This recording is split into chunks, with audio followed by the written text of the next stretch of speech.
Gorgeous baby. Hello, everyone, and welcome back. Today I have with me a previous doula client in Portland that I miss you so much, and I'm just so happy to have you on. And I know that you had planned, a birth center birth, and things went very differently. So I would love for you to just introduce yourself. And yeah, let's start with how you started planning for pregnancy. Yeah, taking it way back. Oh man, yes, it's so good to see your face. I seeing you just reminds me of that time, and it's I don't know. I imagine you hold that for so many people, which is so special. That like Alison is just pregnancy and birth time. It's like that's just in your face. So it's nice to feel that again. But yeah, my name's Leanne. And yeah, my husband Austin and I welcomed our little son Louie almost 2 years ago now, 2 years in April. And yeah, planning for pregnancy. We knew we wanted to start a family, so we got married mostly because we knew our families would want us to get married before we had children. And then we got pregnant 2 weeks after our wedding, and it was we were very lucky in that it was quite easy for us. Wow. I know. Yeah, a lot of people don't have that. I know a lot of people think that we were secretly pregnant at our wedding, and I'm like, no, we weren't, but it was close. But yeah, I remember I wanted to run a marathon before I had kids. So I ran a marathon, and then I got my IUD out, and then we got pregnant. It was just like, so yeah, that's perfect. Yeah, the planning was not much. It was just sort of like we decided and it happened, and we were like, cool, all right. Louie's like, yeah. I'm coming. Yeah, he was ready then. Then he made us wait at the end, but he was ready. Yeah. Oh, how was that? How was that experience with pregnancy? Like, how were you feeling during that time? And yeah, what was going through your mind in terms of how to prep for giving birth? Yeah.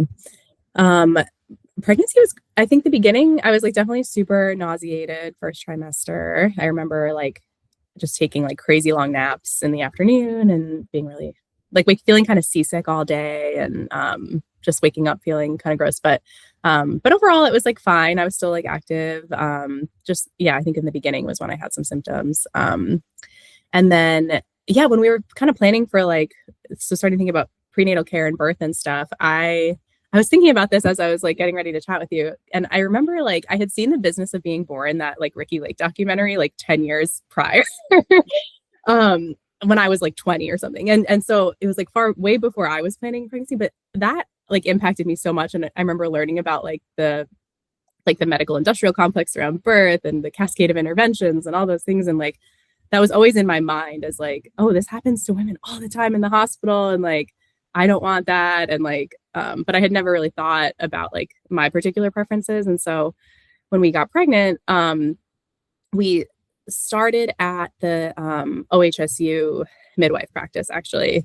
And I was like, okay, maybe this is kind of like best of both worlds. It's like midwives and but it's like still in a hospital if anything goes wrong. I was like, that seems like reasonable. But then my first couple appointments with them, and the midwives themselves were lovely, like great people, no shade on them whatsoever, but it just like became very clear that this is still a hospital. And it's still like, I remember like they would knock on the door if your appointment was going longer than like 10 or 15 minutes and be like, time check, and like rush the midwife out to see their next patient. And my husband and I both, obviously, this Austin and I work in the hospital system. So I was like, I get it. I understand like that this is how things work.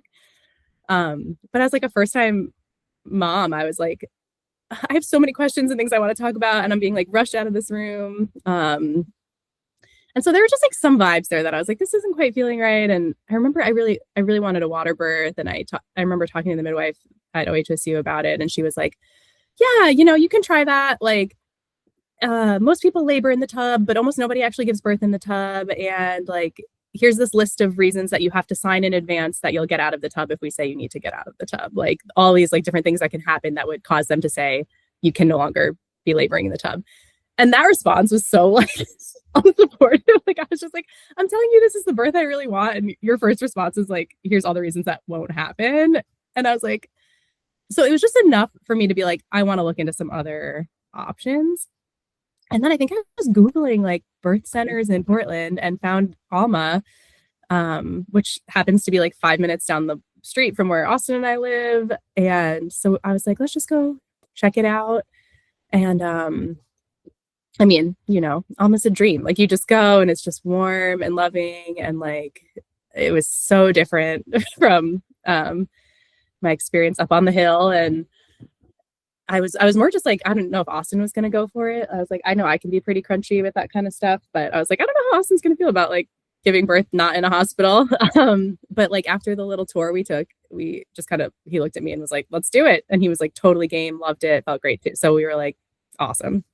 So we ended up switching to the birth center. And that was probably about halfway through. I think it was sometime in my second trimester.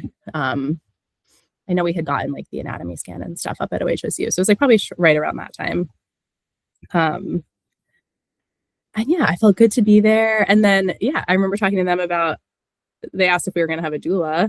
And I was like, we don't need a doula if we're giving birth at a birth center. Like, that's the whole point, is that like, in my mind, like a doula was there to protect you from the doctors. Like, it was just like, oh, somebody who will like advocate for me when I like can't. And I was like, I don't see why I would need that role when I'm with midwives at a birth center who like already want physiological birth for me. Like, and then they kind of like, told me all the reasons why like that was far from the truth. And I just remember Laura, the midwife there, just wrote down one name, and it was your name. It was Alison Atkin, and handed me a piece of paper. I was like, call her. And I was like, great. Because they all just love you there, of course. I miss them so much. I mean, it's incredible to like get a referral from a midwife of like, hey, so this client is a really good fit for you. Yeah, you're so chatty. But like just that they knew that we would like click like that, because obviously they know so many incredible doulas, but they were just like that they got that vibe and they were like here. Yeah. And it was just like a dream come true to get in touch with you guys. And that's how we felt like when I remember the first time we Zoomed with you. I think it was like on Thanksgiving or like around Thanksgiving. But yeah, I loved your energy. Like you were like, yeah, there's a lot of like, I think in the birth midwife hi buddy, there's a lot of like really like I don't know, there's just such a spectrum of like how people think about birth. But I connected with like, we're both really like high active, like high energy people who like to talk and talk fast. And like, I don't know. I just was like, this is somebody who I can imagine her energy feeling really good when I'm in that like vulnerable place of labor. And there were a lot of people who I like interacted with throughout the process that I was like, like, I don't know if that would feel like supportive or feel more like annoying. Like I was very attuned to like how people's like voices and just like temperaments would feel to me like throughout the process. And when I met you, it was like a no-brainer. It's like, yes, I want Alison there 100%. I need her on my team. And Austin felt the same way. And we just absolutely loved, I mean, all of our prenatal care with you, with the midwives, like it just felt so good. Like I think back to that part of pregnancy and I was just like, I was feeling good. Like I felt like I had the best team. I was like watching, I remember you sent me like all those birth videos and I would watch those while I was like working out. And like, I was just like feeling, I was like, oh, we got this. Like, I felt so confident. Like, yeah. And then I was like doing personal training with Burke, your husband, which was like so cool. And like, I never really done like strength training like that before. So that was fun to like explore in pregnancy and figure out like, yeah, just different ways to move my body to prep for birth. And I was doing like prenatal swim classes and yoga. And like, I was just like, I was feeling great. Like after that first trimester nausea passed, I feel like the rest of pregnancy just felt so good on my body. Like I was really lucky to never have like pain or really any like complications. Like I was like smooth sailing for most of that, like nice, like second, third trimester part. Trying to remember what else from that time like sticks out. No, I mean, I remember it too so well. I mean, it was just one of those bursts. Like we had so much good contact and we were talking about it all the time. And you were just so interested in wanting to learn. And I loved it so much because it's like when you really have this, like, I want to do all the things. And you were doing all the things. You were like, Yeah. it was just so inspirational. I was just like, oh yeah, it was about like these different inducing activities, and I was like letting you know, like, oh, like collecting colostrum, that could be Yes, something yes. Oh out my there God. that could be like, if you wanted to, this is why it would be beneficial. And you are the one and only client that I swear you had. Like You can bottles. tell about it, but I was just like mind blown about that accomplishment that you did Yeah. there. That's so funny. I see. I would have like completely forgot about the whole classroom thing. Yeah, I know. Yeah, it was like, but it was so cool. And that's like those visits when you would come over and talk to us about those stuff. And like, yeah, we'd like do different like spinning babies positions and like birth positions. And I just loved it. I felt so excited. I was really looking forward to give birth.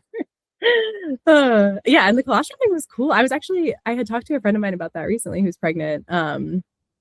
Because I didn't even know about that. And because he ended up coming so late, I had like 2 extra weeks to collect colostrum, so I ended up with like a whole bunch. um, but that was like so nice to have all of that. Those first like early days where your milk's like not coming in, you're like not quite sure what you're doing yet, and to just like have like extra to be able to give him that was so nice. So yeah, I would highly recommend that. Um, man, yeah, and I remember like, oh, you know what I really remember too? I remember you teaching us the like side lie release on the side of the bed where like Austin would sort of like hold my belly and like hold my leg. And we would do that like every night. Like I feel like the last like couple months we would do that every single night before bed. We would like do the side lie release and that, like would feel so good on my hips and like yeah, I was just like, man, I really remember feeling like we just like have the tools, we have the people, we have the like I was like, I have everything I could possibly need to have this like beautiful birth that I was envisioning, and that it just felt good. Like, um, yeah, yeah, that part I remember like really sweetly. No, likewise. I remember it so well. And I remember just like feeling, yeah, just really excited about your birth coming up. And like, oh my gosh, I can't wait to support them. It just felt like my new BFF. I'm like, oh my gosh, we're going to rock. It was all of those feels. And then something insane happened to you.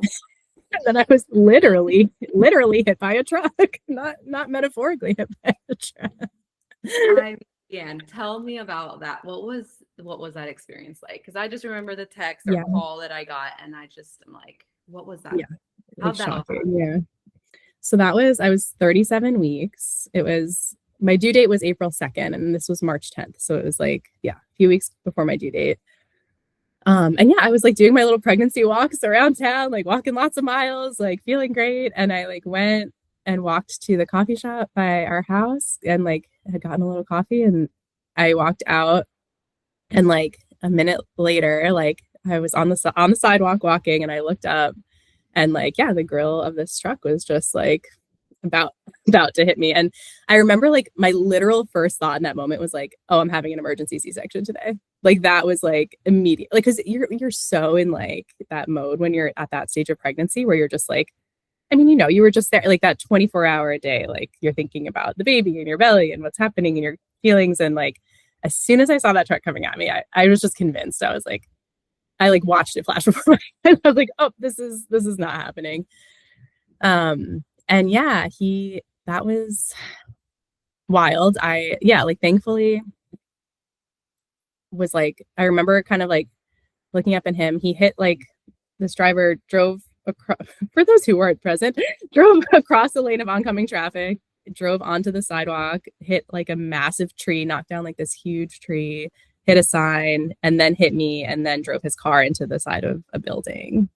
And so And then I remember like looking up from the ground, and he like got out. He had to climb out of the passenger side of his car because like his side of the car was smashed into the wall. And he gets out, and the driver's like looking around, like confused, like had no idea what happened. And he like lights a cigarette and is like standing there. Like I just remember being like, I think I said out loud, what the fuck? Like I was just in shock.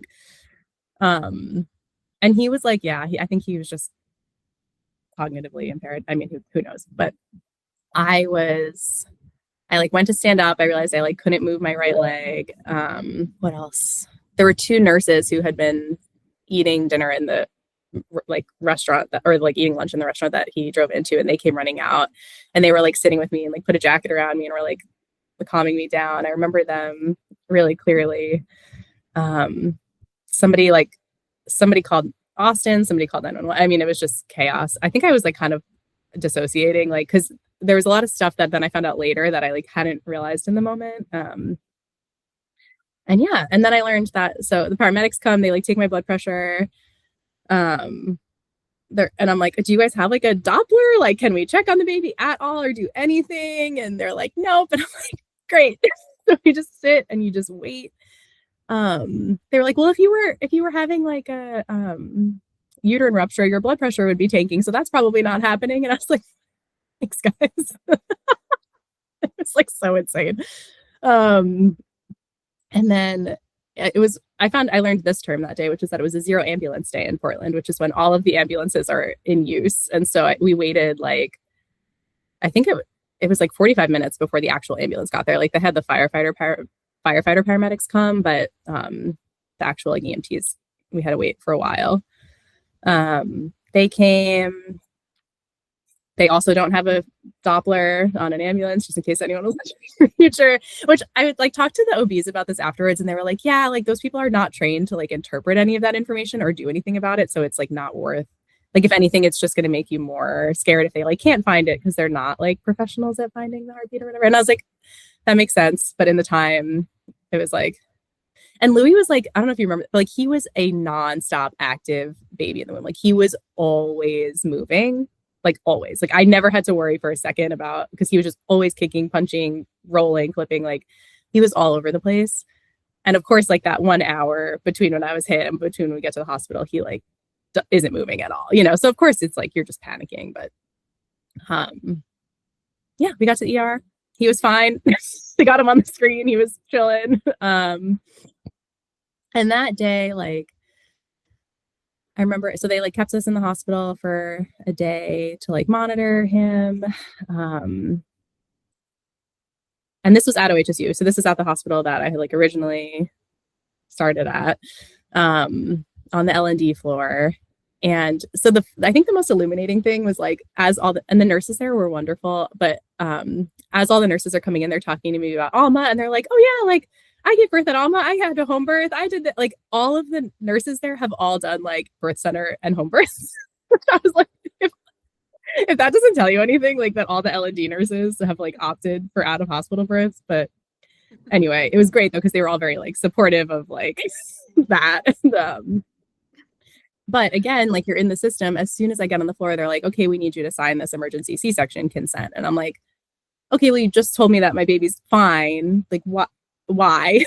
And it's just that kind of stuff that when you're in the system, it's like the wheels start turning in that direction of like pathologizing things. And like my blood pressure was high because I had just been hit by a truck, and like they were like, well, you know, if we put like what do they call it, like maternal hypertension in your chart, then that might risk you out from being able to give birth at Alma, just so you know. Like, and I was like, are you fucking kidding me? I was like, this is not high blood pressure because of high blood pressure. This is high blood pressure because I was just in an accident. Like, and it was just that energy in the hospital that was like so frustrating. And of course they have me on like continuous fetal monitoring, and like the monitors, like they're just not good. They don't stay on, they're not accurate. So like they're up all night adjusting them, trying to like, it was just like, it was a very strong affirmation of why I did not want to give birth in a hospital, like that little window. And I remember calling you and calling Janelle, and just like, I think I remember like just everybody being like, take it a beat at a time. I was like, they're telling me I'm not gonna be able to give birth at Alma, blah, blah, blah. And it was just like get through this day. And then we all like had a visit together at Alma, I think a few days later. And it's actually funny. So I don't think I wouldn't have talked to you about this because it was much after, but I ended up doing EMDR therapy like 6 months after Louis was born, just to kind of like process the accident and the birth and like all of that stuff. And Anyway, the reason I say that now is because my memory of this appointment at Alma with you and Janelle right after, it was like the appointment where you like go into the birth room and like practice and like do the kind of like hands-on, like, oh my God, it still makes me emotional to talk about. But that day, for some reason, I just feel like, um, I was in like so much pain, and like to go from feeling so good in my body and like everything was just working, and then like it just all of a sudden wasn't. And I just remember like being in the birth room with you guys and like having so much like love and positivity from everybody. But like internally, I was just like, this is not happening. Like, I just feel like I knew, like, I just had this like deep feeling, and I don't think I said it out loud. I don't think I like, because I so like wanted to, you know, believe and like keep trying and like, but yeah, there was something about that day that just felt very heavy, and like I don't think I had the words for it at the time, but I think it just like, yeah, I don't know, maybe it was just some weird intuitive knowing, but I was just like, I don't think this is gonna happen. Like, I think my body's really broken. Like, um, and yeah, and so those last few weeks were just like pretty excruciating. I was like stuck on the couch for like 3 or 4 weeks. I mean, I could like not bear weight on my leg. I was like struggling to walk. The like wounds on my leg ended up getting infected, and I had to like start antibiotics for that, like on my due date. And I was worried about that. Of course, you know, you're like, oh, now you have this infection that I'm worried about spreading. I'm worried about like, is a water birth safe if I have this infection? Like, you know, like I was just racking my brain for those last few weeks of just like being worried about my healing and the baby's healing, and how being stuck on the couch in one position for the last few weeks of pregnancy was honestly going to impact like everything. Like, you know, it was such a shift. It was such a shift from like how everything had been feeling to, oh, now we're in the home stretch here and I like can't move. um and of course it was like gratitude that like the baby was fine and I was fine, and like we lived, and like it could have been a lot worse. And but yeah, it was just, it went from feeling like we got this, everything's good, to like, oh, I don't know if any of this is going to work anymore. um and yeah, I don't think I saw it that way at the time. I think at the time I would have told you like, I think at the time I'd have been like, no, we still got this, like I'll figure it out, I can you know, like I think I was, the momentum of what we had been working towards was still there, but it wasn't until much later that I realized like how much the accident, I think, really threw me for a loop those last couple weeks. Oh, Leanne, oh my gosh. Yeah, Oh, it's hard.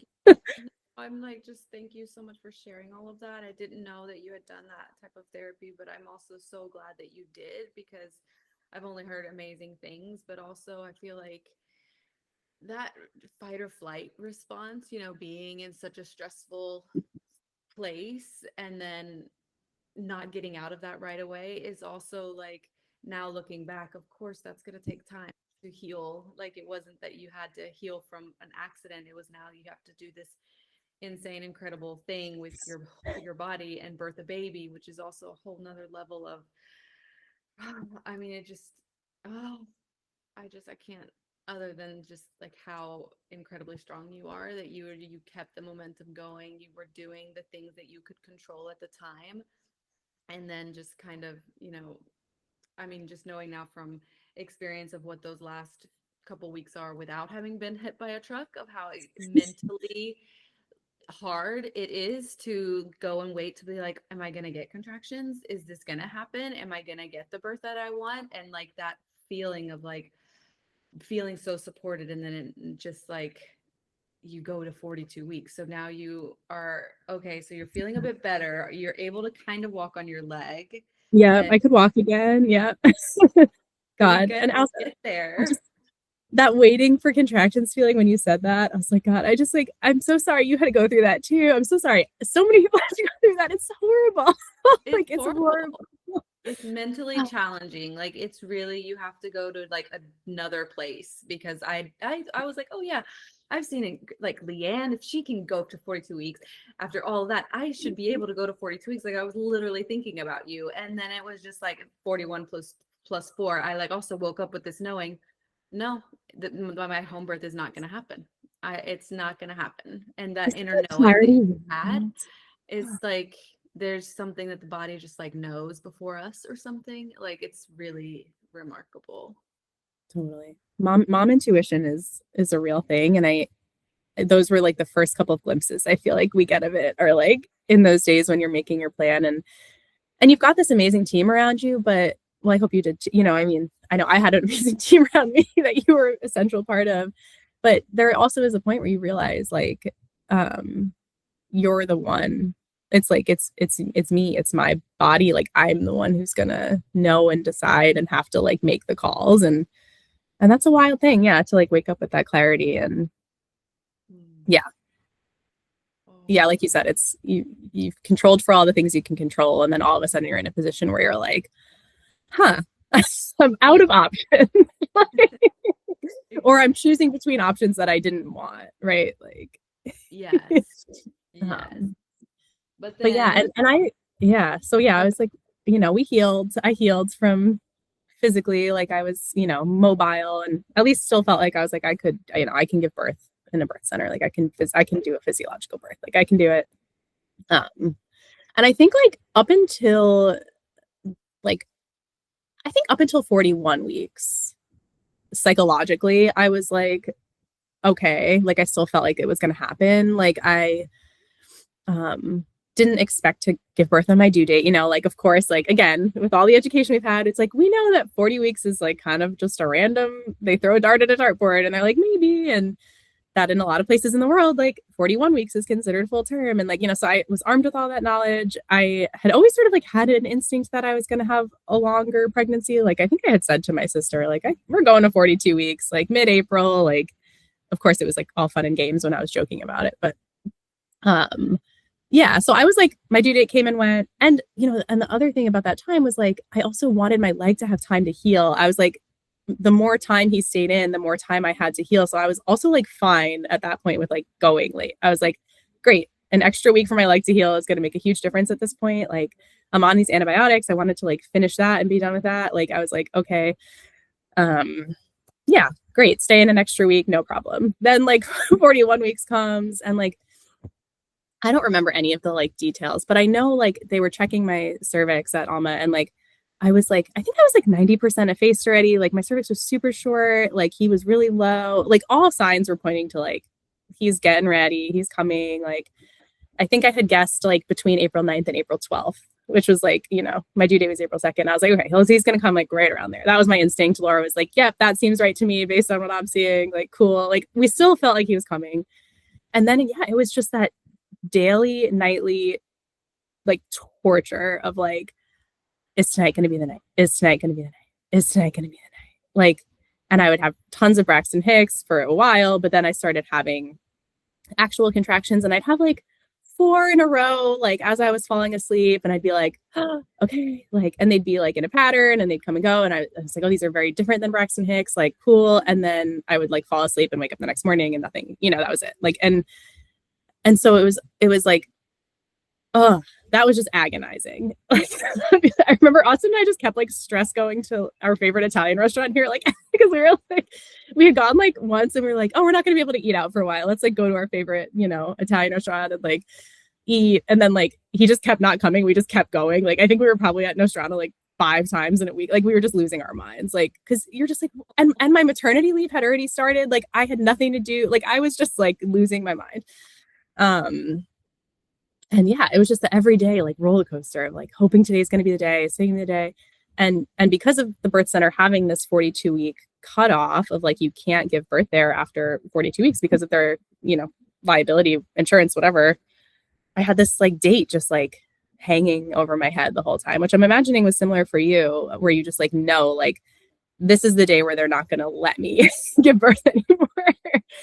And that was the 16th. So that date was like looming over my head. And I really wanted to delay starting any, like quote unquote natural induction stuff, like sweeps and all of that. Like I was like, I really wanted to go into labor naturally. Like I really wanted to just like have my water break, or just to have contractions start in the middle of the night, or like, I really wanted that. And it wasn't until I think maybe like Louis was born on a Tuesday. I think it was maybe like the Saturday before that we started doing like that. I finally was like, okay, we can do a membrane sweep.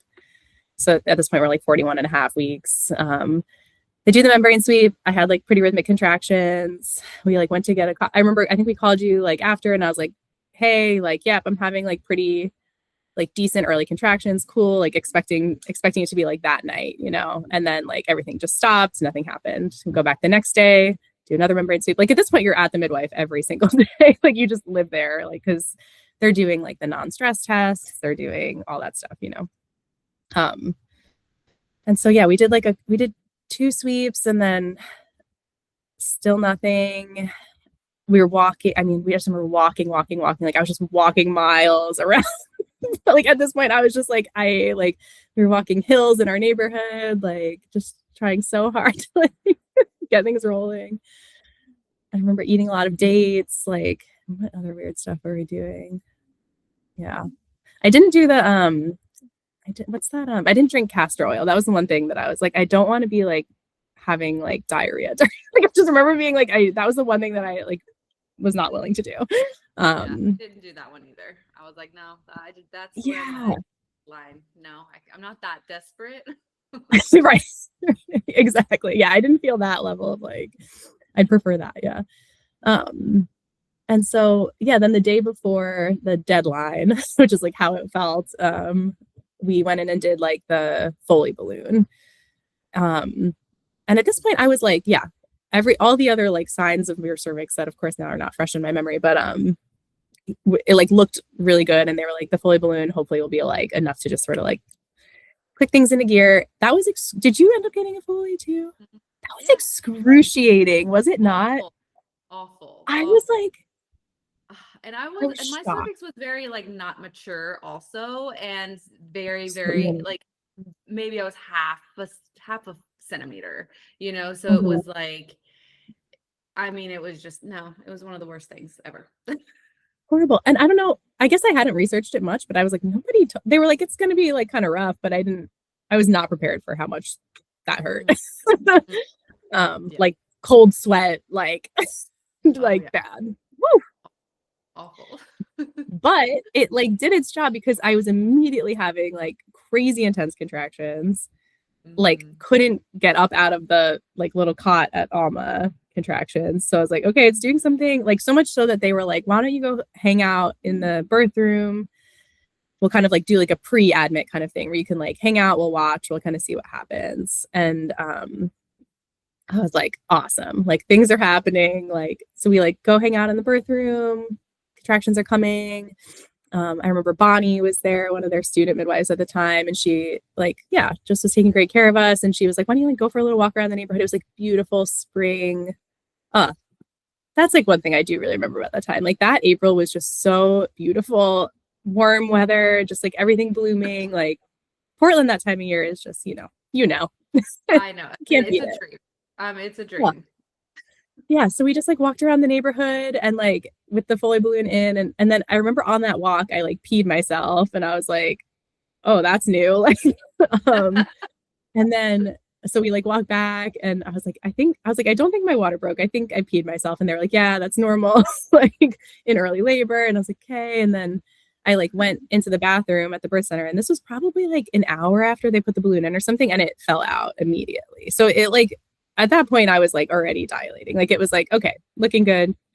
So when that happened, they were like, go home, pack your stuff, labor at home for a bit. We'll see you tonight, almost certainly. And I was like, amazing, great. And so then, we went home and I was like, okay, like it's happening. And I was like, yeah, I don't know if we were timing anything. I don't really remember, but yeah, I was definitely in like good, consistent contraction pattern. Like I remember like sitting on the birth ball, just like sitting on the toilet at home backwards, like, and having like the heating pad on my back and just kind of like, just like doing the kind of labor at home thing that we had imagined, which was like really chill, calm, like our bags were packed. And I figured like, yeah, we'll just kind of go into the night. And then when things pick up, that'll be it. And then I remember it was like 11 p.m. or like close to midnight, that all of a sudden everything just stopped again. Like contractions just gone. And I was like, at this point, I was like, the next day is the deadline. I'm like, I can't. And I just remember feeling angry. Like, I was just like, fuck no. You can't stop now. Like, and I remember like putting on like the breast pump. I think we had called you and you suggested that, or like, I remember calling you and calling Janelle like in the middle of the night. I tried the breast pump thing. That gave me like the most kind of scary, intense contraction from doing that. It was weird. It was like too much. And I was like, oh, okay. Like, I don't want to do that again. But yeah, everything just was all of a sudden stopped. And so then after chatting with you and chatting with Janelle, she was like, well, you know, you can come in and we can break your water. And that'll probably like get things started again. And at that point I was like, this is the opposite of what we had talked about, which was like, we're going to sleep well the first night of labor. And then, and I was like, and now we're all going in at 1 a.m. to break my water on the last possible day he's allowed to be born there. It was just like, all right, great. This is the last card in the deck. Like, let's play. But I remember feeling horrible about that. Like, I didn't want that for any of us. Like, I wanted us all to sleep. And I was just like, ugh. Anyway. But so we go in, I think I was like 3 centimeters dilated, and then she broke my water, and then I like immediately dilated to like a 6. Like, it was really quick. And so that, again, it was like these little bursts of like, okay, wait, maybe it is happening. Like, and then after she broke my water, things just ramped up to like a new level. I remember like I had sent Austin upstairs to go to sleep at first, and I was like, you go get some sleep. Like, Allison's got me. And then like after those first couple of contractions, after they broke my water, I was like, oh, like, get Austin back down here. Like, I was like, I need to like squeeze him. Like, it was like so intense so quickly. But like manageable. Yeah. And I feel like, and when I think about that night at Alma, it was like, yeah, I don't remember the like frequency of my contractions, but I just remember them being really long, really intense. I remember in my prenatal yoga class, we had practiced doing things for 60 seconds. Like, oh, if you can do this like hard thing for 60 seconds, then you can tolerate a contraction. But my contractions were like 90 seconds to 2 minutes long. And I remember being like, that's a big difference. I was just like, oh, that one is so like, I've only had a couple clients that have had that, but the ones that have, I'm just like, oh my gosh, I feel so much for you right now. Like, I want this so much for you, but I'm also like, this is just too much. It's too much. It's really hard. Next you level. Wouldn't think the difference of 30 seconds, but like when you're desperately waiting for it to like go over the peak and come down, like it's just like, like, oh God. But like, yeah, but again, Alison, you were just like such a saint. Like, when I think about that night and just the way in which you were able to like anticipate where your hands needed to be and like what I would need, it was like this unspoken like language that we had where like I would just start having like uncomfortableness or pain somewhere, and you would, without me saying anything, would be there. Like, and it was just like, I was like, how the would I have done this without Alison? Like, and I remember feeling that way in the moment too. I was like, thank God you were here. Like, even with all the education, all the prep, everything I felt like we had learned, like in the moment I was in outer space. Like, I don't think I could have like, yeah, I just was like, tell me what to do. Like, I just remember like, and you would be like, all right, we're going to do 3 contractions on the bed, 3 contractions on the toilet, 3 in the tub. It was just like, you had like my circuit, like we were just like, and I was just like, perfect, I will follow you off a cliff, like whatever you need. And having you there, yeah, I mean, and that's why I like think, you know, that's why when I was talking earlier about how it's like funny, so funny to me that I thought like, I don't need to do it, like I'll have midwives there. I literally could not have done it without you. So and yeah, I remember like you drawing a really nice bath, and like sitting in the bath felt so good, and like, and then I started like vomiting, and I was remembering that also. I was like, I remember like puking in the tub, and like you trying to catch it, and then like scooping my vomit out of the tub for me, and I was just like, this woman is like such a saint. Like, I just like, oh, it's like those, yeah, the bodily like intimacy that happens during labor. It's just kind of like wild to think about now. No, it's one of the things I love most about a doula. I'm just like, oh yeah, give me all the puke, all the poop. You know, I have no problem. Like, I just want you to feel so safe. Like I don't even like it for me, it doesn't even matter. It's just like I want you to feel so positively. I'm like, yes, puke. That's so good. That's progress. It's like, yes, poop. Oh, progress. Awesome. I But it's know. like just to feel good in such a vulnerable moment is so important. So I'm so Oh, glad you felt that way. I really did feel that. I really did feel safe having you there. And like, even though everything that was happening was so confusing and so like, I was just like, I know Allison's got me and Allison's watching and she'll know if something's wrong. And she'll like, I was just like, I've got like my wise sage friend here who's like got me. And like, and yeah, I just remember your touch on like my head during contractions so vividly. And like, yeah. And yeah, and like there were all the whole night, I felt like there were a lot of good, yeah, I was like vomiting, I was like pooping like crazy. Like I was having all of that kind of like empty out. Like and I like specifically remember how painful the contractions after pooping would be. Like for some reason, like I remember the next one would always be like just a 10 out of 10. Like, God. Yeah. And then like, and I feel like so then like the night progresses, morning was coming. And I remember like noticing that it was daylight. Cause again, like I feel like I had no sense of like I was on another planet, but like there'd be things that I would see that I'd be like, oh, it's daytime. Okay. Like, and I think they checked me that morning and I was like still 6, 7 centimeters dilated, like right in there. Like hadn't like had been having contractions all night and like hadn't dilated anymore. And that was like discouraging, but not like again, I was like, okay, this is like normal, whatever at that point. I wasn't really worried.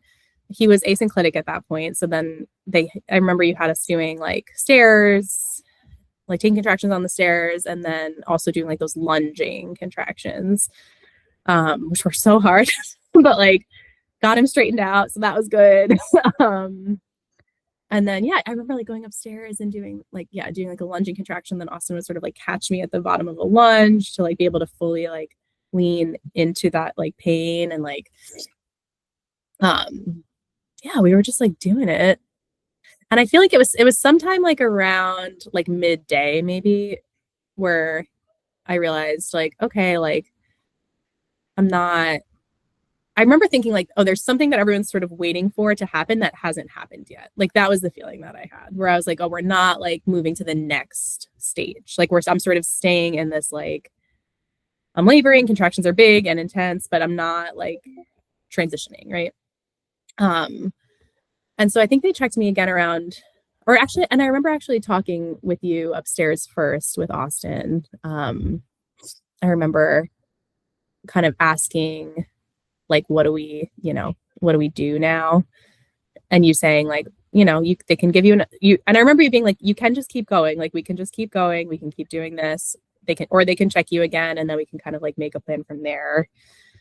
And so I had them check me again, and I was still like 6, 7 centimeters dilated. At that point, you're like, okay, like, and I felt like I was coping with labor pretty well. Like, I don't remember being like, yeah, I'm curious if like you remember that, but I don't remember being like, oh, this is like too much or too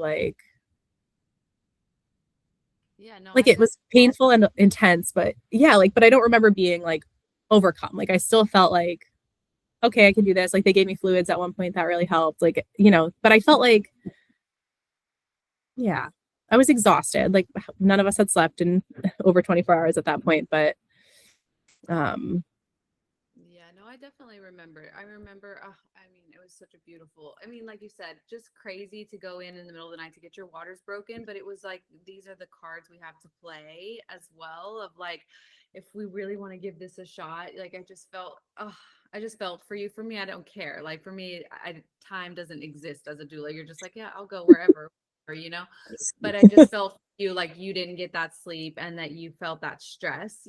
So I already was like, oh no. But then just being there, having things go forward and progress was happening and things were intense, but you were handling them so beautifully. And Austin was so incredible. He was just there for you with every contraction. He was just an incredible partner. And just, I don't know, I just loved being there and holding that space for you guys so much. And it was a bit about that, okay, yeah, we're waiting for that next, like, that transition to happen, because now we're worried about your energy, and that's when it starts becoming a different conversation of like, it's not that I don't think that you can do this. It's like, how can we keep doing this and keep it positive? Yeah. And that's where it was like, it's starting to maybe get to you, or like, with the midwives too. I felt like that they were checking with the Doppler as well, like how he was doing. And I'm not sure exactly if it was after, or like kind of if what they were seeing, or because he was strong the whole time. I remember he was like, every time they listened, he was a Fine. trooper. Yeah. He was doing fine. Yep. Yeah, I think there But was like one position that he like didn't like, and so they like flipped him to the other side. I remember one time that they got like a reading that they were like, yeah, let's flip you to your left instead of your right. And um, but yeah, other than that, he was like happy as a clam. Yeah. Yeah, it was interesting. It was, and yeah, I feel like I remember at that final check at Alma being like, I feel like I could do this for a few more hours, but I was like, I don't feel like I could do this for like an indeterminate amount of time. And that's sort of how it felt. It was like, oh, we have, like, I haven't, and it's so hard. God, it's like the language of, because I want to say I hadn't progressed, and like I had, but like the centimeters hadn't increased. And that felt like, okay, this isn't working. And I don't know. Like, if I knew in a couple hours we'd be close, I'm like, I would have been like, all right, let's just keep at it. But I was like, if this could just go on for another 10 hours and then we're going to transfer anyway, like that to me, I was like, I don't think I can do that. Like, I can't. So we like made the plan. It was like, go to the hospital, get some sleep if we can, like maybe get an epidural to get some sleep. And then I remember you saying like the epidural can sometimes like relax your pelvis enough to just sort of like help with that final progress. Or if it didn't, then like after getting some sleep, we could wake up and talk about like maybe doing a little Pitocin to just sort of like get us across the finish line. And then, yeah, so transferred like non-emergently, got in our car. Like I remember having contractions, like walking out to the car, like, and then we got in the car. You were going to go home and take a nap because you lived like a block away from the hospital that we were going to. It was like, great. And that car ride was interesting. It's like a 15-minute drive, like 10 to 15-minute drive. And we got in, and that's when Austin got really emotional for, I think, probably the first time during this whole process. He was like crying driving, and he was just like, what do we do? Like, this was not part of the plan. Like, he was like, should we call my best friend Carissa, who had like a home birth the year prior? He's like, should we just call Carissa? Like, I don't know. And I was like, don't call Carissa. It's okay. Like, we're just gonna go. Like, and I remember I didn't have a single contraction that entire car ride. Which that felt, I was like grateful for that, because I think it would have been super uncomfortable, but I was also like, what is going on? Like, I just remember being like, this is weird. Like, I think I had 3 or 4 contractions on the walk from the birth room to our car. And then as soon as I was in the car, everything stopped again. And it's just, it's so interesting, like the mind body connection of like, anyway, but then we pulled up to the hospital. Janelle, our midwife, was there. She gets us. I had like a massive contraction as soon as we pulled up. Like, Austin was outside of the car talking to Janelle. I'm in the passenger seat. I just remember the most crazy contraction, like pushing my legs against the like front of the car and being like, oh, I feel like he like saved it. I feel like he like saved that contraction for the whole drive. Like, it was just the weird things my mind was doing. I was like, oh yeah, this is a really big one, because like we skipped the last few. Like, I don't know. Anyway. We go upstairs, they get us checked in to the midwife practice at Legacy. So now this is a different hospital than where I was after the accident, which was great. Checked us into the midwife practice there. I was like, yeah, I think I do want the epidural. Some rest sounds good. I was having like back labor at that point, which that didn't really happen for me until that point, which was good, because that was excruciating. But yeah, it was really only that last like hour that I was feeling them in my back. And so I was like, okay, yeah, let's do the epidural. And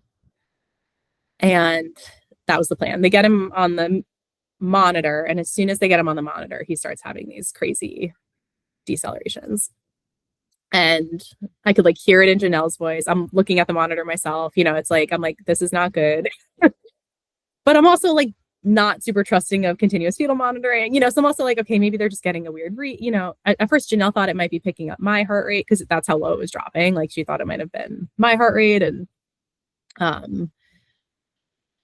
everyone's like, okay, we need to like, I was still sitting in the wheelchair. I think at this point they had like wheeled me up. And so they were like, just get out of the chair. We're going to stand you up. We're going to try different positions and just kind of see.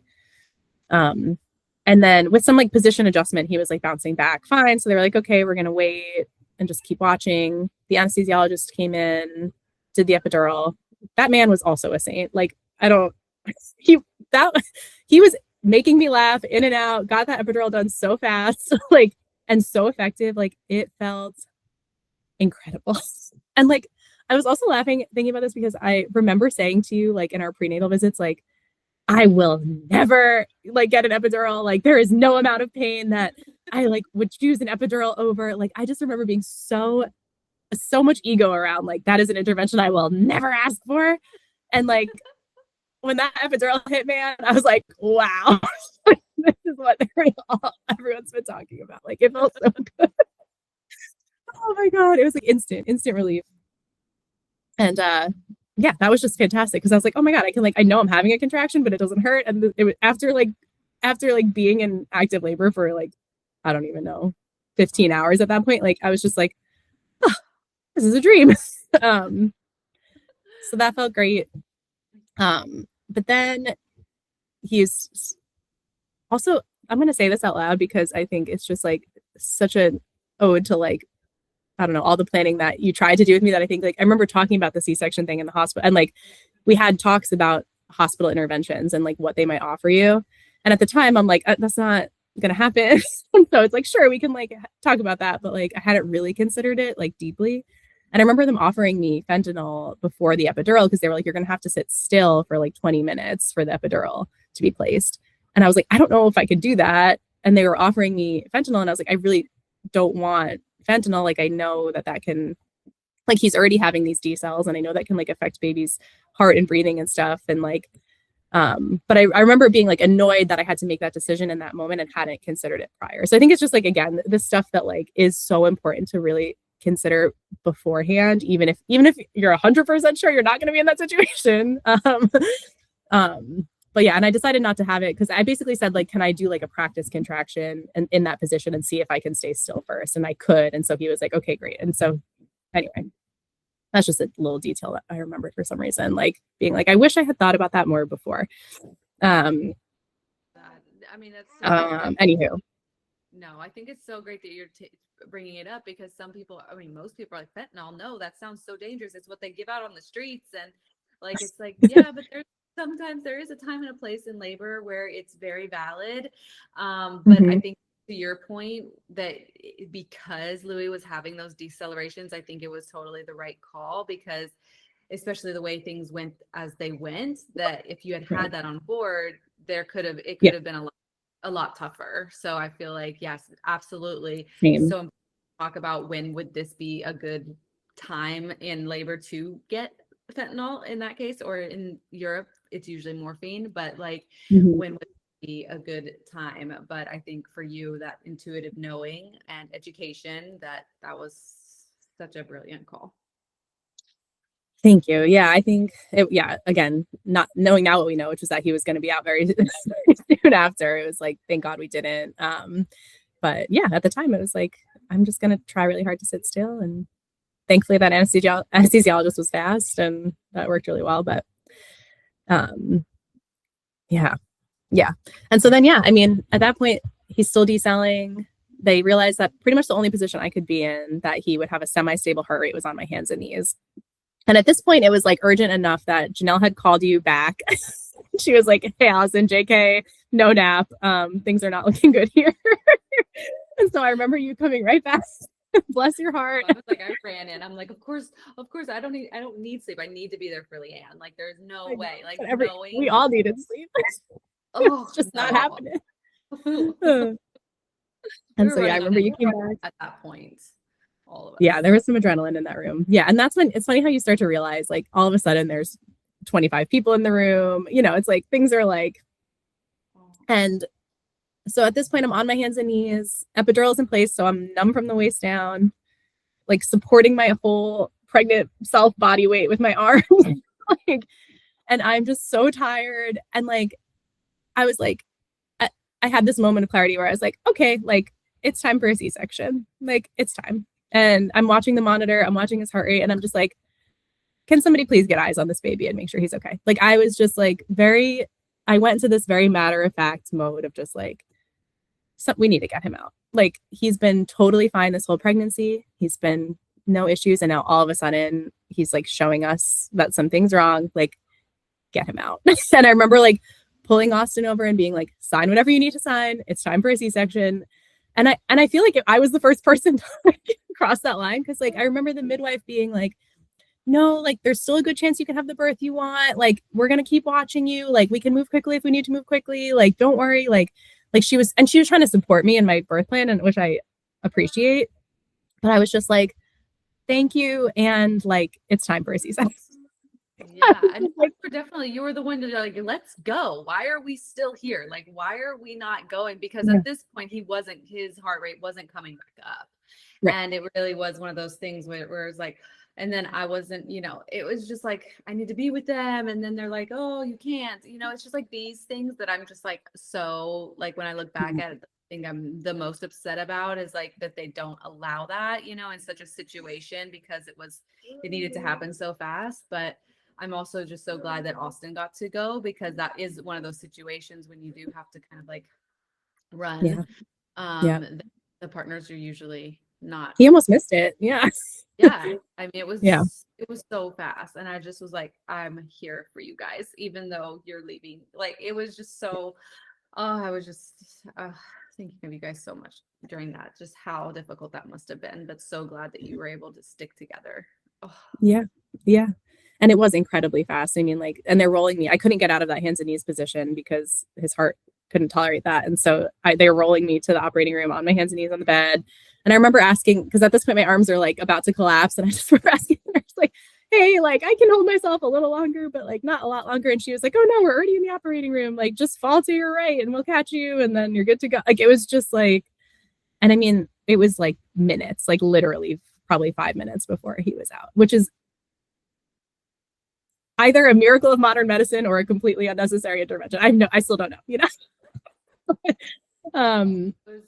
was incredible. But that's when you want it. That's when a C-section is valid. You want to be able to really, trust the system. And in that sense, like, they did their job, and that's incredible. Yeah, it was. And like, yeah. And there was like, no, even though that was sort of the panic time of like, oh, he's like these numbers are looking really bad, and like, what if something's really wrong? I like didn't have long to panic, because he was just like out and crying and completely fine 5 minutes later. His cord was wrapped around his neck twice, and so they were like thinking maybe like his cord might have just been compressed in the pelvis in some way, which could have been why. Like, it's always a guess, like nobody really knows. But he was fine. Which was crazy, which was like its own like whirlwind of like, oh, okay, he's just fine. Like, he's just what? Like, after that feeling in the room of like, something's terribly wrong, we need to like rush to a C-section, and then it's like, oh, he's good. It was like, I don't know. I was so like, at that point, I mean, you're so tired and like gone from the world at that point. Like, you're just like, oh, I'm watching this nurse like pull my baby out of my abdomen and like walk. It is the most surreal moment. Like, I don't know. You spent your whole pregnancy visioning like, I'm gonna be in the tub and I'm gonna pull him to my chest, and it's gonna be so like raw, and like, and then you're like on the operating table, like, you're just like, there's no sense to be made of it. No, I hear you. It makes no sense, but it also like, yeah, I mean, looking back at it of like how challenging that must have been, like, do you feel like there was anything that you wish that people had told you about any of this that happened, like these experiences, or now when you look back, or, after the therapy that you've done, is there anything that you look back on and like, oh, I wish something, or at all, anything? Yeah, I mean, I think I would have paid more attention to like researching and learning about some of like the hospital intervention. I think I really had not considered that we'd be like at the 42-week deadline. Because in my mind, again, I think you and I are similar in this, and that we're so like with our bodies, like we really know how to like nurture and take care of our bodies and prepare for things. And like, we're both like really capable people. And I think it's like, in my mind, that was not like a variable I had considered, that like, oh, you might just reach the point where like legally you can't give birth in the birth center, or that like that day is going to be looming and you're going to have to choose some interventions. Like, I really, yeah, in my mind, I was like, I really fully was like, physiological birth is meant to happen and it'll happen. And what could go wrong? Um, my sister had had a C-section like 6 months prior because her baby was like firmly breech and like couldn't flip. And so she had like a scheduled 39-week, very chill C-section. I mean, I think it's like fully research every option, even if you just don't think it's going to happen. And I don't know, the 42-week thing is interesting. I think like in a different world, I would have been comfortable going a few more days. I know you expressed kind of similar sentiments of like, you're looking at like the reality of the situation. And then also like, even if you know that it's totally normal to still be pregnant at that point, like there's just stuff out of your control. And we unfortunately are still within these systems that dictate I don't know, there's still a part of me that kind of believes that if I had been allowed to go to like 42 plus 2 plus 3 plus 4, that like he would have come on his own, and because my body would have done it itself. Like I really believe that like the artificial interventions and the like membrane sweeps and the Foleys and all that stuff, even though they're not medication, they're still like getting something started that like obviously my body or Louis weren't doing on its own for whatever reason, and I think like, I don't know, you just like hold that question forever of like, would a few more days have done it, or like would we both have died? Like I don't know. Yeah. It's exactly how I feel too, of like, what if I had just waited a couple more days? But then what if something had gone completely wrong? Then I would have been in this couldn't forgive myself kind of position, or like whatever. But it's so easy to think about like, oh, what if, but at the end of the day, I think that birth teaches us so much about ourselves and about how we can move forward with the trauma of, not getting what we wanted, not feeling like we didn't go into labor spontaneously. We didn't get to feel what our bodies could do. Like we didn't get to birth our babies in water and be the first ones to touch them. Like these will always be feelings that I'm going to always grieve that I didn't get to do. But I'm also feeling just so, just grieving, but also being grateful. It's just such a weird place to be, right? Like, I don't know if I'll ever be over it. I mean, like, I still love him more than anything. And like, I wouldn't change a thing now that he's here. But I also like you're saying, the what ifs, they're constant. Yeah. It's a huge loss. I mean, you're losing something that you can't get back, that experience that you wanted and prepared for and hoped for, envisioned, and like, yeah, I mean, it's a real thing. And it's, yeah, and there's a strong part of me that also feels like the gentlest approach I have to like myself or you or anyone who goes through this is like, you don't even have to qualify it by saying, of course I still love him and I'm so grateful. It's like, yeah, of course, like he's your child. It's like, you don't have to like, yeah, there doesn't have to be the like bomb of like, oh, but I have a healthy baby, so of course, like, yeah, because it is a loss. And especially your first, both of our first times going through this. And like, yeah, I think similar, like when I was listening to you tell your birth story, like immediately you go to that place like, well, I'm gonna be back next time, you just like, of course, like you grasp for like, I'm gonna get this back, like I'm gonna get to do this again, like I have to believe that like it's possible, and you deserve that. And like, yeah, of course, like, yeah, I don't know. Well, I know we need to wrap up, but I'm just like, are you guys planning more babies? Like, how are you feeling now after 2 years? Like, yeah, in terms of like another baby or birth? Yeah. I think we definitely want more. I think originally we had thought we would want them really close together, and then once we had him, I was like, okay, wow, we can give it a little time. But yeah, so I think we will start trying again, like later this year. I think, yeah, like wait till he turns 2 and like give it a little time. I was like, when are you moving back to Portland? And then I'll tell you when I can have another baby, because literally, Allison, like, I don't know what I will do without you. You Oh tell my me when God. your timeline is, and we'll plan our pregnancy based on that. Oh my gosh. I mean, that's what I was thinking too. Like, I want them close together and like, and then because we can get back to Portland as soon as possible then, but now it's like, oh man, if I really want to do a vaginal birth after cesarean, yeah, waiting at least 18 months is like, the Yeah. recommendation. But I will still be your doula however you need me. If it needs to be virtual, if I come visit Portland the month that you're due. You can just come live with us. You can bring Atlas. Everyone will hang out. Yes. Okay. Sign me up. Oh Just my let God, me know man. if it all happens. I mean, seriously, like I adore you guys so much, and I'm so grateful for you coming on and just telling your story. It's so beautiful, and just is that reminder to us that we can always have a plan, but it can go completely opposite, and that just the things that you also encountered during your pregnancy were nothing short of just I mean, it wasn't fair. It wasn't fair. I mean, it's just you're such an incredible human, and I love you guys so much. I'm just so glad that I got to be your doula, and that to go through that and hold space for you throughout that, because there was none of that was easy for you. And you taught me so much. So I'm so grateful for you always. No, all right, back at you. And yeah, you were just like a beacon of so much love through everything that happened. And yeah, hearing your story and hearing you go through something so similar was like, it was just, I mean, it's devastating. It's like heartbreaking. It's like, but it was also this, I was like, well, if that can happen to Allison, man, that can happen to Ed. Like, it's just like, because truly you were the strongest, smartest, like just nurturing, grounded presence. And like, yeah, yeah. And I'm so hopeful that we both get to have a VBAC one day.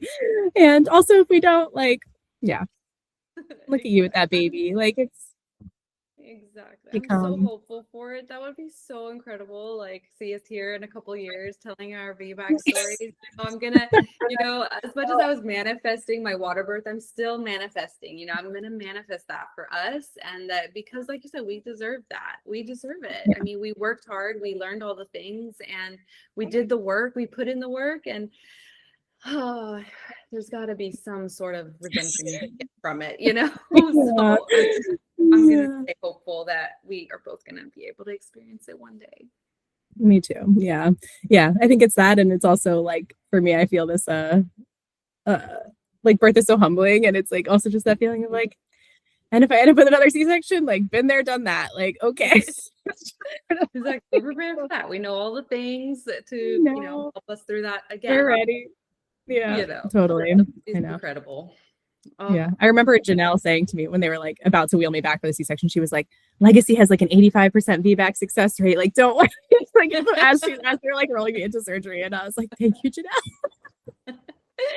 It makes such a difference. It does. And it really is. VBACs are so possible. And it's just like, yeah, we're going to be there one day. We just need to climb like 25 more stairs and walk a few more miles, and it'll happen. It'll happen. Well, it is like such a gift to see you with that little boy. And like, it just looks like the most natural thing in the world, seeing you as a mom and bouncing him and nursing him and just, Allison, I'm so happy for you. I'm so happy for you. Oh, Leanne. No, I'm so happy to be able to join the mom club and the C-section, that whole group as well of moms, of just all the feelings that I never thought that I would have, and just learning that about myself. But I'm so glad to be in that club with you, and just seeing your little Louie grow and be the cutest freaking boy that I've ever seen. Like, oh my gosh, you guys are incredible and such amazing parents. And so do keep in touch and keep me updated if another baby is on the way. And again, just thank you for your time today and being on and telling your story. Thank you. Thank you. It's nice to tell it. And I was like, oh, it's also nice to have it recorded and like Louis can listen to it one day, and like hear what Atlas will have that gift from you too, of like, he'll get to see you in real time, like talking about how he got to this world. And that's so special. It is. It is. Yeah. It is. Well, I can't wait for the boys to play together one day. It's gonna be a beautiful thing. Me too. Tell All Austin right. I said hi and hug I will. hug Louis from me. Yes, and just like sniff that little baby head. Just like memorize his little smell. Oh, I will. I will. We'll All talk right. soon. I love you so much. Tell Burke hello, Love and yeah, you. we'll be I in touch. will. Thank Bye, you. Allison.